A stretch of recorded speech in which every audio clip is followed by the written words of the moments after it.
Before the pandemic, San Francisco's downtown was one of the most dynamic commercial districts in the country, home to some of the nation's biggest retailers. But today, many of those businesses have abandoned the city. These closures follow the disappearance, or scaling back, of many of the city's most prominent corporate tenants, like Facebook and Salesforce. Downtown San Francisco today is really a shell of its former self. The way I see San Francisco from afar, it's amazing. But once you get into the nitty-gritty, like downtown, and get to the heart of it, it loses its glamour that it has, you know? But while a national consensus seems to have formed around downtown San Francisco's demise, some investors and businesses think the worst is over and that the city is now primed for a turnaround. San Francisco's always been a boom and bust town. There is a perception problem. Some retailers, like IKEA, are moving in, and San Francisco's office market is also seeing progress for the first time since the onset of the pandemic, thanks in part to the arrival of AI companies. But are these recent positive developments really signs that the worst is over? Today, almost 32% of San Francisco's office space is vacant, which is more than 7 times the rate before the pandemic hit, and the biggest increase of any major U.S. city. Cyrus Sanandanji is the managing director at Presidio Bay Ventures, a Bay Area commercial real estate developer that sees opportunity in the down market.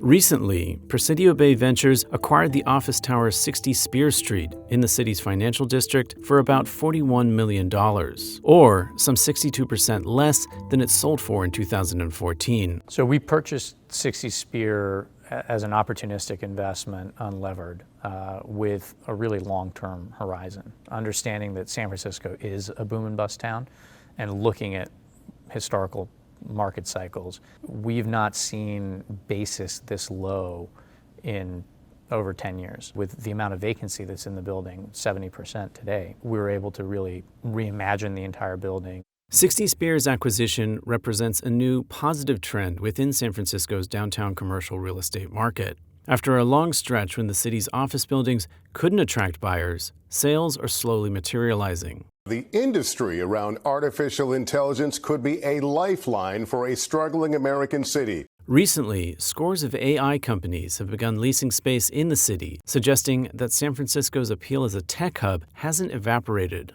There's been a boom in artificial intelligence in San Francisco, and in fact, the top 20 companies in the world, 8 are in San Francisco, with over 80 companies total of the 223 companies for artificial intelligence. They're here in San Francisco. Despite the new AI tenants and signs of life in the commercial real estate market, serious challenges remain, especially concerning public safety and homelessness.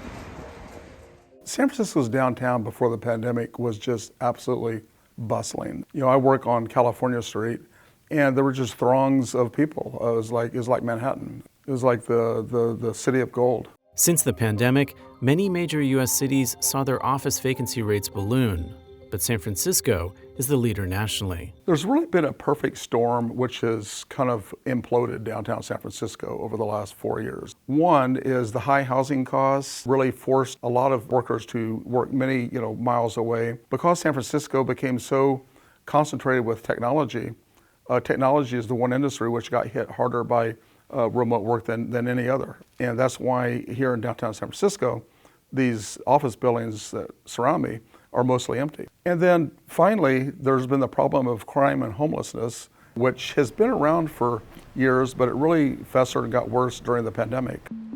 David Lee is a local restaurant owner who has lived in San Francisco since 2005. This year, Lee decided to close his 2 profitable taco restaurants after multiple robberies and instances of vandalism. So this is my old shop. This is the old taqueria, but kind of sad to see it all gated up.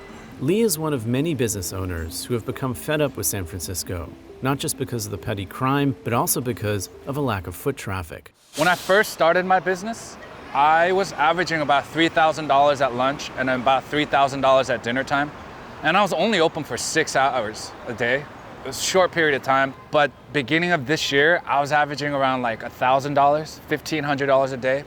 Once upon a time, this was like the busiest street.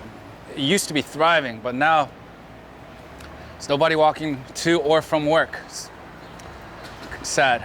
Lee is now planning to move his business to Las Vegas, Nevada, or Austin, Texas. Because I've been in San Francisco for such a long time and I've just kind of seen the decline of it that I'm just ready to leave. Downtown San Francisco is absolutely crucial to the health of San Francisco. It accounts for 75% of the city's budget in revenues. Most of the jobs are in downtown San Francisco. Without these buildings full, the revenue is going to go down. So for the city to be healthy as a whole, the downtown has to come back. San Francisco downtown, as we know it, is not coming back. And you know what? That's okay. In February, Mayor London Breed laid out her vision for revitalizing San Francisco's downtown. Empty office buildings have fueled dire predictions about economic doom and screaming headlines about the death of downtown. But let's keep some perspective here. In 1907, downtown was mostly rubble and ash. That's considerably worse than today's shift in how people are working. We do need to, just be realistic. Retail is not what it used to be. Things have changed. Breed is working to streamline the permitting process for new downtown businesses, as well as creating more flexible zoning to diversify the uses of downtown properties. So our economic roadmap to recovery for San Francisco includes a lot of legislative changes to remove the barriers that make it difficult for us to convert a lot of our office space from office to housing. So we think that it's going to lead to some more housing options. We think it's going to lead to other uses besides office space. And our hope is that we start to reimagine what downtown can be other than 9 to 5, financial district, or even just retail. And we're going to focus hard on making sure that people understand what we are as a city, not what others say we are. Breed also pushed back against what she said were unfair characterizations in the national media. Tonight, Jesse Waters Primetime is declaring San Francisco has hit rock bottom. There's concern that San Francisco could turn into a so-called zombie city with its downtown hollowed out. It's not to say that we don't have our challenges. We're a major city. Major cities have challenges with crime and violence and other issues. So I do think that there's a perception that when you see these videos or you hear about what's going on, it's like, oh my goodness, what's going on in San Francisco? And now what we're finding is someone else has tried to define what San Francisco is, and we have to change that narrative. The mayor has talked about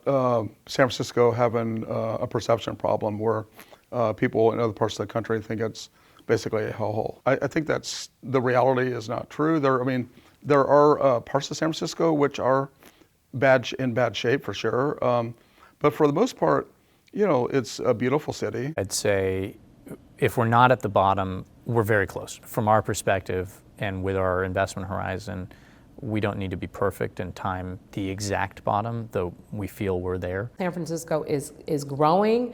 Companies are expanding and making commitments to the city, but it's not just in the downtown office space. Companies want different things now, and so we have to make sure that we are adjusting to what the demand is in so many different arenas.